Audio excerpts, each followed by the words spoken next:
Hello friends, welcome to Telugu law students. AP LAWCET 2026కి సంబంధించిన basic details అయితే చూద్దాము. సిలబస్ ఎలా ఉంటుంది, ఏం బుక్స్ మనం కొనుక్కోవాలి, ఎలా ప్రిపేర్ అవ్వాలి, ఎలా అప్లై చేయాలనేది నెక్స్ట్ వీడియోలో నేను చెప్తాను.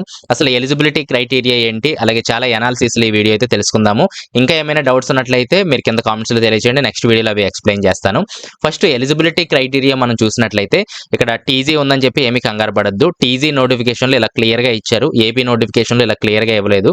మీకు అర్థమవుతుందని చెప్పి ఇక్కడ పెట్టడం జరిగింది. ముఖ్యంగా మనకు ఎవరెవరు ఎలిజిబిలిటీ ఉన్నారు, ఎవరెవరు అప్లై చేసుకోవచ్చు, అలాగే ఏమేమి కోర్సులు వాళ్ళు ఆఫర్ చేస్తున్నారు అని మనం చూసినట్లయితే ఇక్కడ 3 ఇయర్స్ ఎల్ఎల్బి ఉంది, అలాగే 5 ఇయర్స్ ఎల్ఎల్బి ఉంది, 2 ఇయర్స్ ఎల్ఎల్ఎం ఉంది. ఈ 2 ఇయర్స్ ఎల్ఎల్ఎం ఏంటంటే ఆల్రెడీ 3 ఇయర్స్ కానీ 5 ఇయర్స్ కానీ ఎవరైతే చేశారో వాళ్ళు 2 ఇయర్స్ ఎల్ఎల్ఎం అనేది అది పీజీ కోర్స్ అండి, వాళ్ళు అప్లై చేసుకోవాలి. ముఖ్యంగా ఫ్రెషర్స్ ఎవరైతే ఉన్నారో 3 ఇయర్స్ అయినా అప్లై చేసుకోవాలి, లేదా 5 ఇయర్స్ అయినా వాళ్ళు అప్లై చేసుకోవాలి. మీరు 3 ఇయర్స్ అప్లై చేసుకోవాలంటే ఎలిజిబిలిటీ క్రైటీరియా ఏముండాలంటే డిగ్రీ ఉండాలండి. 10+2+3 ప్యాటర్న్ అన్నారు. అంటే 10th ఉండాలి, ఇంటర్మీడియట్ ఉండాలి, అలాగే డిగ్రీ. ఇప్పుడు 4 ఇయర్స్ కూడా చాలా మందికి ఉంది కదా డిగ్రీ. 4 ఇయర్స్ అయినా పర్వాలేదు, ఎంబీబీఎస్ అయినా పర్లేదు, బీఫామ్ అయినా పర్లేదు, బీటెక్ అయినా పర్వాలేదు. సో అవి అయితే ప్రాబ్లం అయితే ఏమీ లేదు.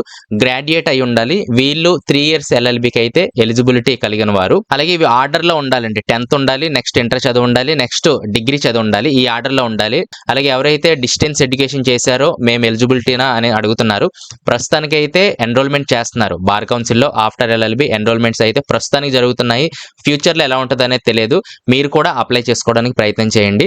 తర్వాత ఇక్కడ పాస్ పర్సంటేజ్ మనం చూసినట్లయితే ఓసీ బీసీ కేటగిరీకి సంబంధించి 45% అనేది ఉండాలి. మీకు ఏదైతే గ్రాడ్యుయేషన్ ఉందో అందులో 45% ఉండాలి.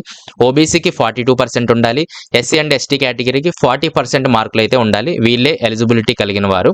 తర్వాత 5 ఇయర్స్ ఎల్ఎల్బికి ఎవరు అర్హులు అని మనం చూస్తే 10+2 ప్యాటర్న్లో ఇంటర్మీడియట్ చదివిన వారైతే 5 ఇయర్స్కి అప్లై చేసుకోవచ్చు. ఇప్పుడు ఫైనల్ సెమ్ కానీ తర్వాత ఫైనల్ ఇయర్ ఎగ్జామ్స్ ఎవరైతే రాస్తున్నారో వాళ్ళు కూడా అప్లై చేసుకోవచ్చు. 3 ఇయర్స్ కానీ 5 ఇయర్స్ కానీ ఫైనల్ వాళ్ళు ఎవరైనా అప్లై చేసుకోవచ్చు అండి. అయితే 10th ప్లస్ ఇంటర్ చదివి ఉండాలి. ఇంటర్మీడియట్ మరి డిస్టెన్స్ చేసామండి మేము అప్లై చేసుకోవచ్చు అంటే అప్లై చేసుకోవచ్చు అండి. ప్రస్తుతానికి ఎన్రోల్మెంట్స్ అయితే జరుగుతున్నాయి. అలాగే పాస్ పర్సంటేజ్ మనం చూసినట్లయితే 45% ఉండాలి. ఓసీబీసీకి, ఓబీసీకి 42% ఉండాలి. ఎస్సీ ఎస్టీ కేటగిరీకి 40% అయితే మనకు ఉండాల్సిన అవసరం ఉంది. అలాగే మేము ఫైనల్ సెమిస్టర్లో ఉన్నాము, ఫైనల్ ఇయర్లో ఉన్నాం కదండి, మాకు పర్సంటేజెస్ తెలియదు కదా అంటే మీరు అప్లై చేసేసేయండి ప్రస్తుతానికి. మళ్ళీ మీరు పాస్ అయిన తర్వాత సర్టిఫికేట్స్ వచ్చిన తర్వాత మళ్ళీ కౌన్సిలింగ్లో మళ్ళీ వాళ్ళు అడగడం జరుగుతుంది. అప్పుడు ఫైనలైజ్ చేస్తారు. ప్రస్తుతానికి అయితే అప్రాక్సిమేట్ పర్సంటేజెస్ ఇచ్చేసి అయితే మీరు అప్లై చేసుకోండి. ఈ వీక్లో నోటిఫికేషన్ మనకు రిలీజ్ అవ్వడం జరుగుతుంది. ఎలా అప్లై చేయాలనేది కూడా నేను నెక్స్ట్ వీడియోలో మళ్ళీ చెప్పడం జరుగుతుంది. తర్వాత 2 ఇయర్స్ ఎల్ఎల్ఎం ఏంటంటే ఎవరైతే ఎల్ఎల్బి అండ్ 5 ఇయర్స్ కానీ 3 ఇయర్స్ కానీ ఆల్రెడీ చేసి ఉన్నారో లేదా ఫైనల్ సెమిస్టర్లో ఉన్నారో వారు పీజీ కోర్సు ఎల్ఎల్ఎంకి అయితే అప్లై చేసుకోవచ్చు. దీనికి కూడా సేమ్ ఇక్కడ పర్సంటేజెస్ ఏవైతే ఉన్నాయో అవే అప్లికబుల్ అయితే మనకు అవ్వడం జరుగుతుంది. తర్వాత ఇక సిలబస్ విషయానికి వచ్చేద్దాము. లా సెట్ మేము అప్లై చేస్తున్నామండి, ఎలా ప్రిపేర్ అవ్వాలి ఏంటి అని మనం చూస్తే ముందుగా సిలబస్ పేపర్ అనేది మీరు డౌన్లోడ్ చేసి పెట్టుకోండి. ఎక్కడ దొరుకుతుంది సిలబస్ పేపర్ అంటే మన తెలుగు లా స్టూడెంట్స్.in వెబ్సైట్లో ఆల్రెడీ నేను పెట్టడం జరిగింది. డిస్క్రిప్షన్లో లింక్ ఇచ్చేస్తాను, అక్కడ నుంచి మీరు డౌన్లోడ్ చేసుకోండి. ఈ విధంగా 2021 అయినా ఇది ఓల్డ్ ఏమీ కాదు, సేమ్ ప్యాటర్న్ అయితే మనకు ఉండడం జరుగుతుంది. ఇక్కడ 3 టాపిక్స్ మీద మెయిన్గా వాళ్ళు ఎగ్జామ్ అయితే కండక్ట్ చేయడం జరుగుతుంది. టోటల్గా 120 మార్కులకి జరుగుతుంది. 120 అంటే నెగిటివ్ మార్క్స్ ఏమీ లేవు. 120కి మనకు కరెంట్ అఫైర్స్ నుంచి 30 మార్క్స్, అలాగే general knowledge and mental ability నుంచి 30 మార్క్స్, అలాగే aptitude for the study of law అంటే ఈ వ్యక్తి లా చదవగలడని చెప్పి బేసిక్గా మన క్వశ్చన్స్ అయితే రావడం జరుగుతుంది. ఇవి 60 మార్క్స్. Total 120 marks. 120 మార్క్స్కి మనకు 42 మార్క్స్ అయితే పాస్ మార్క్స్గా ఉన్నాయి. అలాగే ఎస్సీ అండ్ ఎస్టీ కేటగిరీ ఎవరైతే ఉన్నారో వారికి ఎన్ని మార్కులు వచ్చినా సరే ఈ ఎగ్జామ్లో క్వాలిఫై అయితే అవుతారండి. అలాగని మీరు జస్ట్ ఎగ్జామ్ రాసేసి వచ్చేస్తాము అని మాత్రం అనుకోవద్దు. ఇక్కడ ర్యాంకింగ్ సిస్టమ్ కూడా ఉంది కాబట్టి ర్యాంకులు అయితే చాలా భారీగా ఉంటుంది. కాబట్టి ప్రతి ఒక్కరు కూడా హార్డ్ వర్క్ చేసి ప్రిపేర్ అవ్వాల్సిందే. కాబట్టి 120 మార్క్స్కి మీరు 42 మార్క్స్ అబోవ్ రావాలి. అలాగే మంచి ర్యాంక్ రావాలంటే సుమారు 80 మార్క్స్ నుంచి 100 మార్క్స్ వరకు అయితే మీకు వచ్చినట్లయితే మంచి ర్యాంక్స్ వచ్చే అవకాశం అయితే ఉంది. తర్వాత ఎగ్జామ్ వచ్చి ఆన్లైన్లో జరుగుతుంది. కంప్యూటర్ బేస్డ్ టెస్ట్ అంటారు. ఇవన్నీ కూడా ముందు మనం మాట్లాడుకుందాం. 90 మినిట్స్లో మనం కంప్లీట్ చేయాలి. 120 మార్క్స్, మ్యాక్సిమం మార్క్స్ 120. అలాగే ఇంగ్లీష్ అండ్ తెలుగులో మనకు ఎగ్జామ్ అనేది ఉండడం జరుగుతుంది. అంటే సేమ్ ఆ కంప్యూటర్ బేస్డ్ టెస్ట్ కాబట్టి ముందు ఆ తెలుగు మీడియం వాళ్ళకైతే తెలుగు క్వశ్చన్ వస్తది. తర్వాత ఇంగ్లీష్ వస్తది.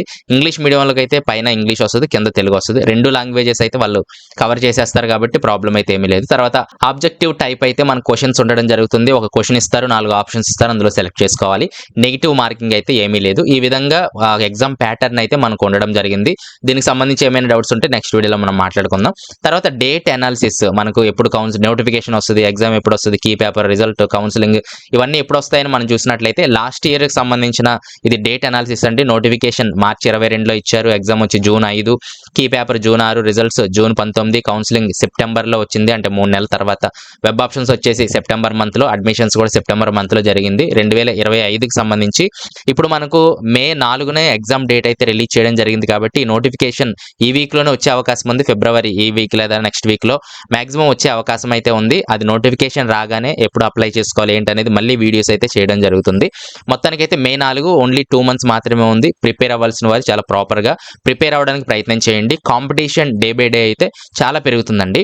తర్వాత 2024 డేట్స్ కూడా నా దగ్గర ఉన్నాయి. సో ఈ విధంగా ఒకసారి పాస్ చేసి చూసుకోండి. ఇప్పుడు మనం ఏ బుక్స్ కొనుక్కోవాలి, నేను అప్లై చేశాను ఏ బుక్స్ కొనాలండి అని చెప్పి చాలా ప్రశ్నలు రావచ్చు మీకు. అయితే ప్రస్తుతానికి ప్రత్యేకంగా ఎలాంటి బుక్స్ లేదు. మనకు సిలబస్ వాళ్ళు ఇచ్చారు. ఆ సిలబస్కి తగినట్టు మీరు ఏ బుక్లో ప్రిపేర్ అయినా ప్రాబ్లం అయితే లేదు. అయితే చాలా సంవత్సరాల నుంచి విజేత కాంపిటీషన్ అయితే మనకు ఈ బుక్స్ ప్రొవైడ్ చేయడం జరుగుతుంది. నేను డిస్క్రిప్షన్లో లింక్స్ ఇచ్చేస్తానండి. మీరు ఆఫ్లైన్ బుక్స్లో కూడా కొనుక్కోవచ్చు. అయితే ఇంగ్లీష్ మీడియం లేటెస్ట్ వెర్షన్స్ వస్తున్నాయి కానీ తెలుగు మీడియం లేటెస్ట్ రావట్లేదు. లేటెస్ట్ లేకపోయినా పర్వాలేదు, 2024 అయినా 25 అయినా పర్వాలేదు. ఒక బుక్ అయితే కొనుక్కొని పెట్టుకోండి. ఎగ్జామ్ ప్యాటర్న్ తెలుస్తుంది, క్వశ్చన్స్ తెలుస్తాయి, ప్రీవియస్ ఇయర్ క్వశ్చన్స్ తెలుస్తాయి. తర్వాత అంత సిలబస్ అంతా కవర్ చేస్తారు వీళ్ళంతా. కాబట్టి ఒక బుక్ విజేత కాంపిటీషన్ కానివ్వండి, ఆదిత్య ఎంట్రన్స్ సిరీస్ అని కొత్తగా వచ్చింది ఇదైనా కానివ్వండి, అలాగే క్లాట్కి సంబంధించిన బుక్స్ ఉంటాయి కొన్ని. మనము అమెజాన్ లింక్స్ మీకు ఇచ్చేస్తాను. ఇక్కడ క్లాట్కి సంబంధించిన బుక్స్ కూడా ఉంటాయి. మీరు బాగా ర్యాంక్స్ రావాలంటే ఇక్కడ క్లాట్ బుక్ కూడా ఉంది, డిస్క్రిప్షన్ లింక్ ఇస్తాను, అది కూడా మీరు బై చేయొచ్చు. తర్వాత మీకు లేటెస్ట్ వెర్షన్ అలాగే సిలబస్ కవర్ అయ్యే వెర్షన్ ఏదైనా సరే మీరు తీసుకోవచ్చు. కొన్ని బుక్స్ లింక్స్ నేను కింద ఇచ్చేస్తాను. మీకు నచ్చింది అయితే మీరు కొనుక్కోవడానికి ప్రయత్నం చేయండి. తర్వాత ఈ వీడియోస్ కూడా చూడండి. ఫస్ట్ ర్యాంకర్ TS 2024లో ఫస్ట్ ర్యాంకర్ వచ్చారు. ఆయన స్ట్రాటజీ ఏంటి, బుక్స్ ఏం వాడారు, టిప్స్ ఏం చెప్పారు, ఇవన్నీ కూడా నేను డిస్క్రిప్షన్లో వీడియో లింక్ ఇస్తాను. ఖచ్చితంగా చూడండి, మీకు చాలా యూజ్ అయ్యే అవకాశం ఉంది. అలాగే ఇంతకు ముందు కూడా ఇంకొక టాపర్తో కూడా నేను 2020, 2021 టాపర్స్ ఉన్నారు వాళ్ళతో కూడా నేను ఇంటర్వ్యూ చేయడం జరిగింది. వాళ్ళ స్ట్రాటజీ ఏంటి, బుక్స్ ఏంటి. మనం ఒక బుక్ కొనుక్కొని పెట్టేసుకుంటే అది టాపర్స్ రావండి. వాళ్ళ యొక్క స్ట్రాటజీస్ కూడా మనకు అర్థం అవ్వాలి. కాబట్టి ఈ వీడియోస్ క్లియర్గా చూసి జస్ట్ అలా ఫాలో అయిపోండి. ఎందుకంటే ఈ సంవత్సరం కాంపిటీషన్ ఎక్కువగా పెరుగుతుంది, డే బై డే ఎక్కువగా పెరుగుతుంది. ఈ వీడియో లింక్స్ డిస్క్రిప్షన్లో ఇస్తాను, అక్కడ చూసి ఒకసారి మీరు నేర్చుకోండి. తర్వాత లాస్ట్ ఇయర్కి సంబంధించి 2025కి సంబంధించి ఎంతమంది ఎగ్జామ్ రాశారు, ఎంతమంది క్వాలిఫై అయ్యారు, అసలు ఎన్ని సీట్లు ఉన్నాయి అని అనాలిసిస్ మనం చూసినట్లయితే 27,000 మంది లాస్ట్ ఇయర్ రిజిస్టర్ అయ్యారండి మన లాసెట్ ఎగ్జామ్కి. 3 and 5 అండ్ LLMకి మొత్తం టోటల్గా సంబంధించి. అందులో 21,000 మంది మనకు అపేర్ అయ్యారు. అందులో 20,000 మంది క్వాలిఫైడ్ అవ్వడం జరిగింది. ఇది జస్ట్ పాస్ చేసుకొని 3 years ఎంతమంది, 5 years ఎంతమంది, LLM ఎంతమంది అనేది టోటల్గా అనాలిసిస్ చూడండి. తర్వాత సీట్లు ఎన్ని ఉన్నాయి, సీట్లు ఎన్ని ఉన్నాయని మనం చూసినట్లయితే సుమారుగా 2025 నేను ఇంకా కాల్కులేట్ చేసి వేయలేదు, త్వరలో వేస్తాను. సో 2024 సంవత్సరం ప్రకారం ఎన్ని సీట్లు అందుబాటులో ఉన్నాయంటే 3 yearsకి సంబంధించి 5,156 సీట్లు ఉన్నాయి. ఈ సంవత్సరం కూడా సుమారు అంతే ఉండొచ్చు, 5,000 చిల్లర. అంటే ఎంతమంది కాంపిటీషన్, 15,000 మంది 5,000 సీట్ల కోసం పోటీ పడుతున్నారు. చాలా తక్కువ సీట్లు ఉంటాయండి లాలో. తర్వాత 5 yearsలో చూస్తే 3,600 మంది రాస్తే 2,600 సీట్లు మాత్రమే ఉన్నాయి. అలాగే LLM 2,000 మంది అప్లై చేస్తే అంటే క్వాలిఫై అయితే LLM 459 సీట్లు ఉన్నాయి. అంటే కాంపిటీషన్ ఏ విధంగా ఉందో మీరు అర్థం చేసుకోవచ్చు. కాబట్టి మంచి ర్యాంక్స్ వస్తే గానీ సీట్లు రావడం చాలా కష్టం అవుతుంది. అంటే తెలంగాణతో పోలిస్తే చాలా, అంటే అందరికీ మాక్సిమం సీట్లు వచ్చే అవకాశం ఉంది. తెలంగాణలో అయితే సుమారుగా 50,000 మంది అప్లై చేస్తున్నారు. సీట్లు వచ్చేటప్పటికి 5,000, 6,000 ఉంటున్నాయి. అక్కడ ఇంకా బాగా మీరు ప్రిపేర్ అవ్వాలి. అప్లై చేస్తే TG లాసెట్ కూడా అప్లై చేయండి. కాకపోతే ఏపీ వాళ్ళని అసలు వాళ్ళు తీసుకోవట్లేదు. లాస్ట్ ఇయర్ ఒక్కరిని కూడా ఏపీ లాసెట్ వాళ్ళని TGలో వాళ్ళు అడ్మిట్ చేసుకోలేదు. అలాగే ఏపీ వాళ్ళు కూడా TG వాళ్ళని అడ్మిషన్ ఇవ్వలేదు. ఈ సంవత్సరం అప్లై చేస్తే అప్లై చేసుకోండి. రూల్స్ ఎలా ఉంటాయి అనేది వాళ్ళు ఏమీ చెప్పట్లేదు. లాస్ట్ లోనే మనల్ని రిజెక్ట్ అయితే చేయడం జరుగుతుంది. TG కూడా అప్లై చేసుకుంటే చేసుకొని పెట్టుకోండి. అలాగే 2024 సంబంధించిన అనాలిసిస్ చూస్తే 23,000 మంది అప్పుడు అప్లై చేశారు. 2023 చూస్తే 19,000 మంది అప్లై చేసుకున్నారు. 2022 చూస్తే 15,000 మంది అప్లై చేసుకున్నారు. అలాగే 2022 దాకా ఉంది. అంటే 15,000, 19,000, 23,000, ఇప్పుడు 27,000. మరి ఈ సంవత్సరం ఎంత పెరుగుతారనేది తెలియదు. సో సీట్లు చూస్తే దరిదాపుగా 5,000 సీట్లు మాత్రమే ఉన్నాయి. కాంపిటీషన్ అనేది మనకు చాలా ఎక్కువగా అయితే పెరుగుతుంది. సో ప్రస్తుతానికి ఇది డీటెయిల్స్. నేను ఏమైనా మర్చిపోతే నెక్స్ట్ వీడియోలో కవర్ చేయడానికి అయితే ప్రయత్నం చేస్తాను. ప్రస్తుతానికి ఒక బుక్ తెప్పించుకోండి. అలాగే ఈ స్ట్రాటజీ వీడియోస్ అయితే చూడండి. అలాగే ఇంకా సిలబస్ ఒకటి దగ్గర పెట్టుకోండి. అలాగే ఎలా అప్లై చేసుకోవాలనేది కూడా నేను త్వరలో వీడియో అయితే చేయడం జరుగుతుంది. నోటిఫికేషన్ కూడా మాక్సిమం ఈ వీక్లో వచ్చే అవకాశం అయితే ఉంది. దీనికి సంబంధించి ఏదైనా క్వశ్చన్స్ ఉన్నట్లయితే నాతో డైరెక్ట్గా మీరు మాట్లాడొచ్చు. Call Me4 అనే యాప్ మీరు డౌన్లోడ్ చేసుకోండి ఫోన్లో. అక్కడ నా తెలుగు లా స్టూడెంట్ అని టైప్ చేస్తే ఆ యాప్లో నా ప్రొఫైల్ అనేది కనిపించడం జరుగుతుంది. నిమిషానికి 3 రూపీస్ అయితే నేను చార్జ్ చేయడం జరుగుతుంది. మీరు అమౌంట్ యాప్లో లోడ్ చేసుకొని డైరెక్ట్గా నాతో మాట్లాడొచ్చు. లేదా కింద కామెంట్స్లో తెలియచేయండి. నేను ఖాళీ ఉంటే రిప్లై ఇవ్వడానికి ప్రయత్నం చేస్తాను. అందరికీ రిప్లై ఇవ్వకపోవచ్చు. ఖాళీ ఉంటే మాక్సిమం ఇస్తాను. ఏమైనా ఎమర్జెన్సీ అయితే నాతో డైరెక్ట్గా అయితే మాట్లాడడానికి అయితే ప్రయత్నం చేయండి. ఇది ఈ వీడియోలో విషయాలు. నెక్స్ట్ వీడియోలో మళ్ళీ కలుద్దాము. Thanks for watching.